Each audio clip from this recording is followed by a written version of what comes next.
भारत टी20 का नया आलमी चैंपियन बन गया।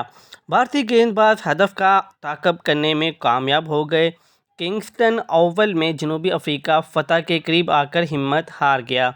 तफसीलात के मुताबिक टी20 वर्ल्ड कप 2024 के सिलसिले में भारत और जनूबी अफ्रीका की टीमें फाइनल के लिए बारबाडोस में मद्देमुकाबल आईं। भारत के कप्तान रोहित शर्मा ने टॉस जीतने के बाद पहले बैटिंग करने का फैसला किया। रोहित शर्मा ने कहा कि विकेट बैटिंग के लिए साजगार है, इसीलिए पहले बैटिंग करने को तरजीह दी जाएगी।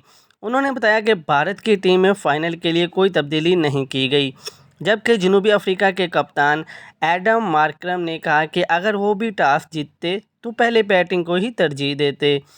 टॉस जीतने के बाद भारत ने इनिंग का जारहाना आगाज़ किया, ताहम भारत की 3 विकेटें जल्द ही गिर गईं, जिसके बाद विराट कोहली ने जिम्मेदाराना निसफ सेंचुरी और अक्षर पटेल ने जारहाना इनिंग खेलकर भारत का स्कोर 176 रन तक पहुंचाने में अहम किरदार अदा किया।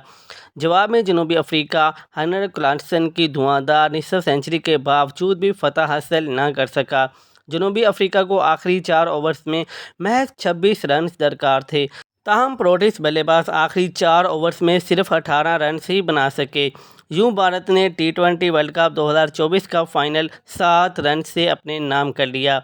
वाज़ेह है कि दोनों टीमें अब तक टूर्नामेंट में नाकाबिले शिकस्त रही थीं। ये टी20 क्रिकेट वर्ल्ड कप की तारीख में पहली मरतबा हुआ है कि दोनों फाइनलिस्ट टीमें फाइनल से कबल पूरे टूर्नामेंट में नाकाबिले शिकस्त रहीं। भारत के विराट कोहली फाइनल के सबसे बेहतरीन, जबकि जसप्रीत बुमराह टूर्नामेंट के सबसे बेहतरीन खिलाड़ी करार पाए। मज़ीद न्यूज़ अपडेट्स के लिए चैनल को सब्सक्राइब कर लें ताकि हर आने वाली नई अपडेट सबसे पहले आपको मिल सके।